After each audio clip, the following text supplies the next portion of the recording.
We're not the type to play games, you can state claims. Came to show the movement moving like a freight train, breaking walls and crumble earth with every step we take. We walking by with lash and your neck will break. Never let it stray, so say it wrong, we'll set it straight. So coming at us with an awkward demeanor is leaving your life in the dead of face. So pedal straight, avoid these shots, we send it all costs. Truly believing that it'll be different, we watching your body get hauled off. Simple as this, we giving the vibe of the revolution that we living within. Diminish the doubt of the haters that talk on the low because of this minuscule shit. Happy longest day of the year, my fellow nerds. Greetings and salutations. It is I, your guide to all the tabletop role-playing game news, weather, and general internet nonsense that is affectionately referred to as the OGGM, broadcasting live from Site B. Spooky, spooky, spooky, spooky.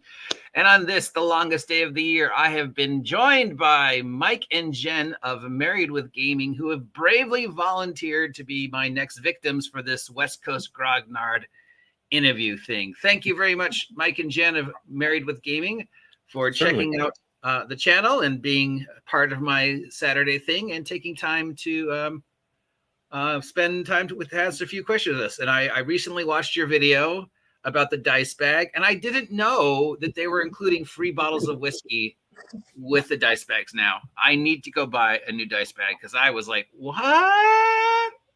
I know. We saw that. A free bottle of whiskey? Yeah. In my dice bag? Wow. Yeah. They're the best dice bags. Like they are the best dice bags. I don't know.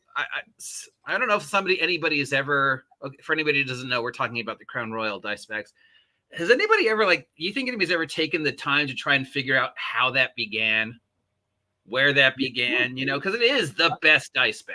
I don't really know, but I know when back in the 80s, a friend of mine, when we first started playing D&D, my parents didn't have liquor in the house really, but his parents had a whole liquor cabinet. And he had one of those dice bags, and it just was a natural thing, I guess. Because he was like, yeah, my dad gave me this to put dice in. I was like, oh, that's cool. It is the perfect dice bag. And my Crown Royal that I've had for 40 some odd years, still in perfectly good shape. Every other dice bag I've ever had, self-destructed. So congratulations, Crown Royal, for the unexpected merchandising of your product being a dice bag. Sponsor me, Crown Royal, if you're listening. Yeah, I mean, we probably wouldn't have tried all the flavors of Crown Royal if they didn't have different colored dice bags. Yeah. So. You know, maybe they're doing it on purpose now. And, yeah, you know, maybe it wasn't for pride. Maybe it was, you know, let's see how many of these guys we can get to buy our alcohol. Another 50-year anniversary of D&D miss. They should have teamed up. They should have. Yeah, I'm still waiting for the most obvious one. Where's the T-shirt, Wizards of the Coast 50th anniversary T-shirt? I would have bought that. Me too. Okay, so Married with Gaming, you are a couple who are, I assume, married, and you game together. So obviously the first most likely question is, which came first, the gaming or the marriage?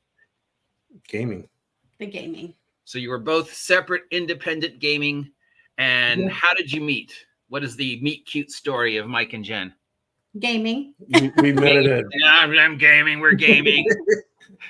A friend of mine said that somebody's dad was going to run like a D&D game, and I wanted to play. So I was like, okay, I'll show up and play. I think I was still in last year. School. I was in high school. Yeah. And didn't know each other at all. I mean, I went to a school way like an hour away from there. So I just showed up, and you were playing, but you were with somebody else at the time. And then after a while, we became friends and then hung out. And then, yeah, so it was senior year of high school when we met, but through the game, but we didn't start dating until after high school. A D&D meet cute. So technically not high school sweethearts at all. No. You're whatever that weird time span between the end of high school and the beginning of college is. Yeah, I think we actually started dating like my first semester of college, so like October of that year. Did he follow you to college, or did you guys go to separate college? Not at the time. No, in fact, I didn't keep going to college because we decided to get married and have kids. Oh, okay. So I finished college later after the kids came. Then I went back. So you have kids. How many? We have 4. Are they all gamers too, or have they become all jocks and like accountants and stuff? None of them are jocks. Well, Eric, one of them was for a bit, football and such. He was a footballer and a Marine for a while, but Thank you. they all game of some sort. Uh-huh. Not necessarily the same way we game, but they all do game. So they grew up around the hobby. What do they think of you as your kids watching you play this? I hope they think I'm super cool, but My dad was playing it before you, Critical Role. most of the time they just kind of, roll eyes a little bit. They played with us a lot. Like they played D&D with us. We ran games for all of them. They played. We at one point we had 6 computers lined up in the dining room, and we were all playing Warcraft together. So Nice. yeah. So they've definitely engaged in our gaming hobby, and we don't just do RPGs and video games. We also do board games and card games, and Yes. so family game nights were a pretty regular thing until they became teenagers and still wanted to game, just not with us. Ah. So, I don't want to play with Talisman with you. I want to play Talisman with my friends. yeah. You're not cool, Mom and Dad, but now I you're have cool again. I have PSTD whatever from Talisman because I always get turned into a frog and spend half the game as a toad. So Oh, man, yep, those are the classic days. Classic days. You can turn into a toad and losing all your stuff. Nobody was allowed to be the prophetess. yeah.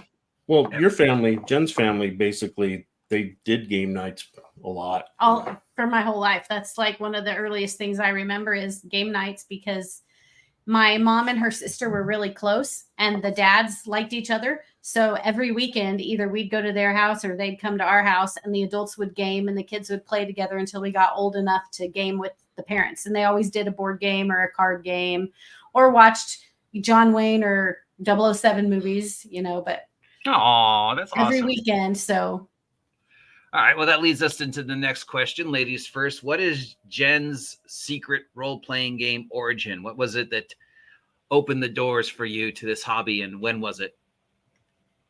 That's a good question. I guess most of my game experience before high school was board games. My dad's he likes the military games, so it was mostly board games or card games. So I didn't really know about like role-playing games until high school, until the game that we met in. Really, I think that was probably what kind of opened the door to role-playing games for me. That friend's dad kind of made his own system, so we were actually playing like a homebrew kind of game that was very like a simplified RPG. Yeah, like mine. And it was, and I don't know if that was, I guess that was the first one we played, but then there were other ones like the how to host a mystery or how to host a murder type games. Yes. We played some of those too. And so those really, in those, when he would run those for us, he had randomly assigned roles, and I got to be the bad guy in one or two of those. So that kind of really drew me in, and then I just kept going. And then my dad told me later on that he had played like role-playing games in Germany when he was stationed there without my mom and I for a short period of time. He got into those, but he just never had thought anybody in the house would be interested, so it didn't become a big thing. And when was this? Was this the 80s, 90s? This would have been when we played that game would have been 1990. Wow, you're a baby. And same thing, Mike. What is your secret origin? I think it was first that I got it. I knew about D&D from cartoon and that, the toys. I'd see those and I'd see the stuff in the store, but never really was super into it till in middle school. Some guy brought it to this like a study group or study hall or something, and busted it out and ran through the first little adventure that's in the box set, the red box. And from then on, I was like, wow, this is what I wanted to do. And then couldn't afford the game. So I just kind of like, there was those fighting fantasy books that we kind of borrowed some of those things. And I have a younger brother, and we kind of faked it until we actually got the real game. So do you guys play together at home now? Are you in any other games besides Mind? Yes, we have a bi-monthly game that we're in, or every other week game that we're in. That's a 5th edition game, but with he's a brand new GM. He's doing a great job, but it's kind of his own world and everything. So that's best. Get them when they're young and they have no preconceived notions. I always love the starter teams and the starter players. It's the same group that we've had for a while with a different GM, and Mike's run as GM a couple times too in the same little group. And it's been ongoing for. Well, I've been in it for 6 to 7 years. 2016, 20 somewhere there is when I first. Like 8 years. Yeah. Took a little break during COVID, of course, but then restarted it up. Oh, I'll have to ask him. Okay. All right. So, where are we? Cal, you distracted me. All right. So we know your secret origin and how I can see there's a huge collection of stuff behind you. You guys have got a channel. How did the channel start? I had thought about doing it for a while, just talk about game stuff, but I thought I'd be boring because everybody just puts old stuff in front of them and talks about it. And I was like, who's going to listen to that? Even though I watch a lot of that. But it actually came from, for our channel together, I had entered a contest with Shadow and Son and won something. Oh, okay. A model. And he was like, he was going to send it. And I was like, found out he doesn't live too far from me. Oh, okay. He's mentioned where he lives, so it's not really doxing. So he doesn't. We all know we all live in California, so yeah. He lives a couple hours. So I was like, I wouldn't mind driving. I'll come up and meet you. He's like, sure. So I went up and met him. And then he's like, we went together. We were like, okay. And then he's like, you guys should really, you should think about doing that. Do a channel together. And I was like, I don't know. And then it kept in there, and he kept asking when it was going to launch. And I was like, oh, okay. So we decided to take the plunge and do it. And the goal was to get it done, but to do it by the end of the year. So I think our first video was on New Year's, right? I think so. Yeah. It was like start by the beginning or the end of last year. So yeah, and it was kind of like at the time when we started thinking about it, our youngest was getting ready to, or had just graduated high school.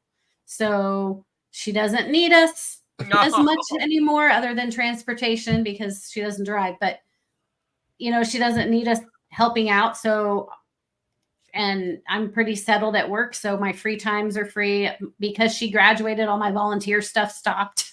So we were like, we want to do something together and have fun together. So we decided that it would be kind of a fun thing for us to kind of do as a couple.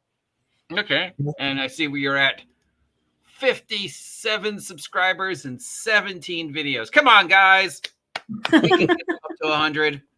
We can get them up to 1,000 and get them monetized, right? Come on, guys. And this was like a corner of our room before where we filmed, but one of our boys moved out. And so where we are now is basically his old room that I'm converted into the office. Studio. That's yeah, nice. So there was a little break in our videos as we were moving things and trying to get everything set up. So, but we still have a couple kids that still live with us, but they're all adults now. So, yeah. So they don't mind that you've usurped dominion of the room and turned it into your geek den, do they? Well, I mean, he's out of state, so the one who used to own this, was in the room, moved. So yeah. Screw you, Billy. It's our room now. That's right. Well, when he left, he's like, enjoy your new office. So till he comes back, yeah. Well, how would you define your gaming style? Would you think you're more wacko over the top style like mine? Do you think you're more middle of the road? Do you think you're more very, rules heavy Gygaxian style? You go first. Oh, me? I like. Let's see. It's kind of hard to define because it just depends on the mood. Sometimes I'm like, whatever the kind of the vibe of the game is what I like to go with. I don't want to count every coin for encumbrance. Yeah, but I want there to be some reasonable,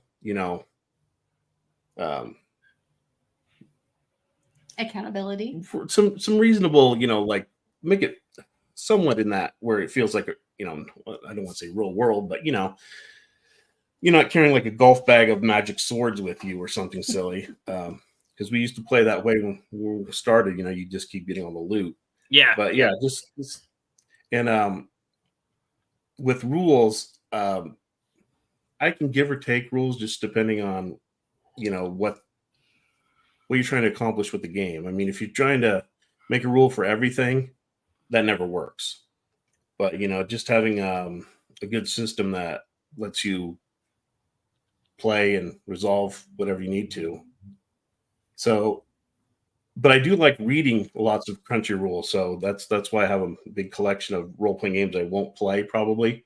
I'm actually in the process of getting rid of a chunk. Yes. And for me, like, when he used to be the GM for years and years and years, always. And he is kind of he doesn't give out magic items super freely. So it wasn't super wacky, but really he tends to run like really kind of, I don't want to say intrigue, but there were a lot of plots and subplots. So it was very campaign-esque, and it was really fun to like solve all these little mysteries and put them all together.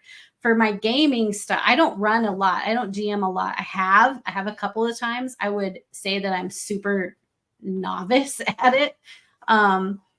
But I try not to be bogged down with minutia either. But for gaming, like I really enjoy a lot of different styles of gaming. Like at one point I had a character who was an herbalist, and I liked rolling to see what herbs I found so I could, figure out what potions I could make and what things I could do. But I also really I enjoy a really good dungeon crawl where you're just killing stuff and looting. But I also enjoy like the more story-based games and character-driven games where there's not a lot of that. So I'm kind of eclectic, I guess. Yeah. Cool. I mean, I like things for what they are. So I don't try to hold them up to some other standard. I'm just like, I just try to enjoy whatever I'm playing at the moment for what it is. So what are your goals for the channel a year from now? Where do you see the channel a year from now? What do you want to do with the channel? Do you want to become big and have like 200,000 subs and all edited and stuff, or do you want to stay humble like me? Or well, I don't. I'll go wherever the channel goes, but I would like to, because I'm primarily editing. So I'm gonna just say I'm sorry for the crappy quality ahead of time, but I'm learning. Yeah, I still haven't. And and I work, and we do have kids living here, so I do get distracted. But I'm hoping to have my personal goal would be to have better editing and better edited quality for the videos, and to have to be able to kind of streamline that and make it look better and sound better and just be better. Yeah, I understand that. That's something I really need to work on. Yeah, and I'm hoping also to have like right now we're just kind of all over the place because we have so many ideas, and we haven't really been able to super narrow down where we want our meat to be. Before I came up with my schedule, mine were all over the place. You gotta do the same thing I did. And Mondays I'm gonna do whatever. Wednesdays we're just gonna do. Fridays whatever. How many often days? I think that helps to have a schedule. And we're definitely still nailing that down. So a year from now, I would like to have better quality videos and have some sort of a schedule that's a little more firm and, have a little bit more of a direction, I guess. Yeah, I like one thing that we're doing is, like you mentioned, we're learning a lot, like how to do the music, how like all the graphics, I like playing. Oh, somebody made that graphic for me. I didn't make that. but like, yeah, I mean, like that's the thing, is just learning all the everything to do with it. I mean, I don't think I don't know about trying to, you know, impress the algorithm, because I think everybody chases that I've seen that wants to have a bigger channel. And it's kind of like, it seems to change all the time. What the algorithm wants. Yeah. I think mostly that what we looked at and thought about is kind of just doing things that we enjoy, trying to just keep positive. I mean, yeah, if we really hate something, we're not going to do a video. It's not really, I mean, we could, you know, it's like, and also, I mean, I don't want to do 10 tips for how to run your dungeon, or, you know, or like, let's go crab about the new edition of this game. And there's plenty of people doing that right now. Well, it's fun, and I will definitely do it, you know, but I just don't want to participate in the conversation sometimes. I just don't know if I really want to make a video about it. Yeah. It just doesn't. Yeah. But we're not in it for the money, so we're in it for the fun and the experience and the togetherness, and it's been fun meeting a lot of people. Yeah, it's been really fun. You wouldn't, I mean, I met Shadow through a different game, and now we do this game, and then he invited you to my game, and now I've met you, and I'm like, oh, new friends, yay! I'm a little bit of an extrovert, so I really like meeting people. So anytime I can connect with other people, it's a plus for me. Well, you're both welcome to play in any way, style you want to play. We just want you to be happy and comfortable in whatever game I'm running or we're not running or whatever. So thanks again for showing up and putting up with my nonsense and helping me grow whatever this experiment is. Definitely appreciate that. They're in my game, by the way, in case nobody caught on. All right. So speaking of the new edition, and speaking of, because it has come up again, unfortunately, with the misogyny. As a girl, Jen, have you ever felt this non-existent misogyny at the game table? Have you ever felt like you weren't welcome, or you were too welcome, if you know what I mean? Or I will say, very early on when I was, 18, 19 and starting to game, never, ever, ever did I feel unwelcome. I've in 30 whatever years that we've been doing this, I've never felt unwelcome to play any kind of role-playing game, be it D&D or Vampire or anything else. Very early on, I will say that I kind of took advantage of being the only girl in the game group. So you did the reverse. So oops, I dropped it. And in fact, I would challenge that most women do. Oh, every female gamer I know has done it at least once. I think women in general, but that's another story. But because I too welcome maybe a little bit, because I got a lot of attention, which maybe I didn't want, but it wasn't in a bad way. Like, I never felt harassed, sexually harassed or anything like that. I just got a lot of attention because I was the only girl and I'm gaming, here I am doing the things other teenage boys like to do. And I'm a girl. Yes. I have plenty of female friends, and I remember those, especially as a teenager. And, some girl shows up and suddenly every guy's like, oh, girl. Yeah, but that's true of any hobby anywhere. Yeah, if you're a girl and you're joining in on the things the guys like to do, you're going to get attention because you're the girl there. You're the girl, and hormones. Yeah, I don't think it's tied to being a gamer or gaming. But otherwise, I've never, ever, ever felt unwelcome in any game I've ever played. Yeah. So we know that's one of the many flags that a certain game company is trying to fly, how, girls are never welcome. And every female I've ever spoken to about the hobby is like, nope, that's not true. It's not. I've always felt welcome. I was going to say, the thing is, when we played with the original game we played with, the guy who ran it was, of course, somebody our age's dad, but his wife also played. Yeah. So they had been playing probably since it came out. Mm-hmm. They had been playing since it came out. And she had been playing since the beginning too. And I never specifically asked her that, but I am pretty close with her even today. And I don't think she ever felt that way. felt the non-existent discrimination. Yeah, I would say I that don't- never. Yeah, If anybody showed any interest in the game we were playing, we would invite them. Didn't care. exactly. All you had to do was say, "What are you guys doing?" And we'd be like, "You guys want to play?" It didn't matter, male, female, we didn't care. Adult, child. I think the only time people are not asked to play a game are when they're already a full table and there's just no room for another player. And then we'll be like, "Hey, we can find you another game." All right. Yeah. So have you ever seen the discrimination, Mike, as a The only thing if you're asking if I've seen other people who discriminate, I've heard people say like, they didn't want to play with certain people, but it mostly was because the person was not socially compatible.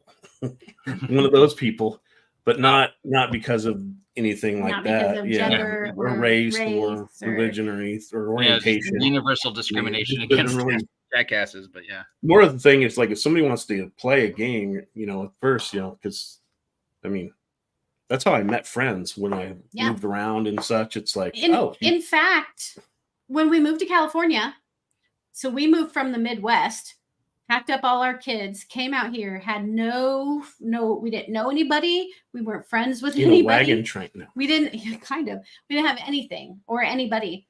And Mike actually got up on some online forums looking for game groups and actually found some people who game about an hour from us.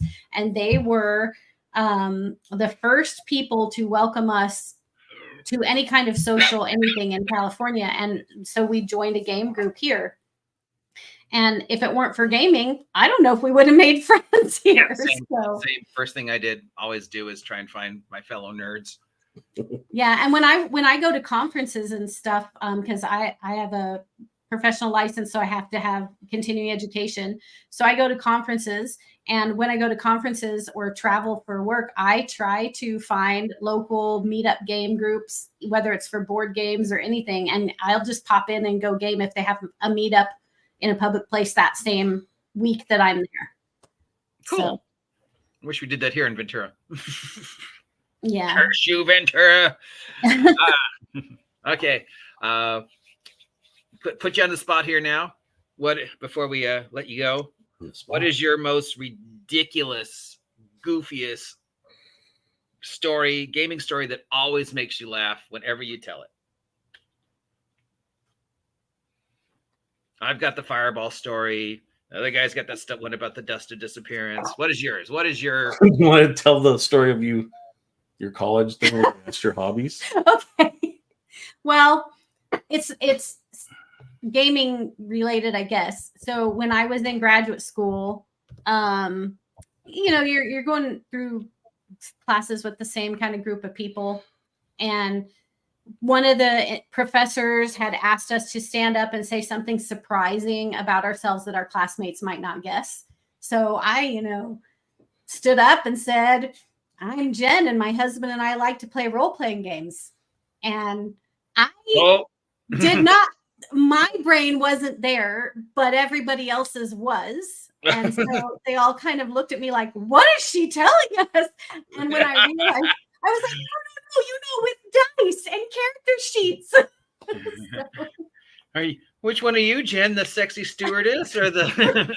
Right. My friends they still tease me about that. So. Or was Mike the sexy stewardess, maybe? Right. So is fantasy your guys' favorite genre, or is there a genre you prefer? It's my favorite. I think it is. There was a while in the 90s where I did a lot of World of Darkness because I like that supernatural in the modern world kind of thing. Oh. I'll do one of those someday. And what is your most ridiculous story, Mike? I don't want you to feel left out. I don't know if I have a ridiculous. Well, I've gamed with some ridiculous people that are funny, but I don't really know if there's been that kind of. I can't top that one. Yeah. You don't have to top it. I can't. No. I also really have fun, even if I don't play them. I really have fun once I get a character idea. I really have fun, like coming up with the characters. So that's the best part. I think fondly of I think of them as people. So yeah, the story of that character going forward is always more important. You know, Yeah, I don't know if I really have a story I can think of. I mean, you're ill prepared for this interview. Well, you stay in my game for a while, you might get some. I tend to run on the ridiculous because I love ridiculous. Anyways, thank you, Mike and Jen, for taking time out of your evening to talk with us on this, the longest day of the year, the official start of summer. Hopefully we will see you on our every other weekly game, and we can continue to hang out and game and have a great gaming summer. Anything else you want to say before we let you guys go? Other than, go to your channel. Oh yeah. I'm not that good of a YouTuber to even think about plugging myself yet. I would just say that enjoy gaming and enjoy who you game with. Yeah. And Jen? And thanks for having us. And we're gonna do we have some fun videos planned on our channel just to kind of experiment with. So look forward to those. If you ever need help or want me to show up and ruin your game or whatever. All right. Please feel free to reach out. Till next time, I'm the OG GM. Please take a moment to head on over to Married with Gaming and give them a subscribe. Come on, guys. It's summer. It's convention season. Let's get them up to 100.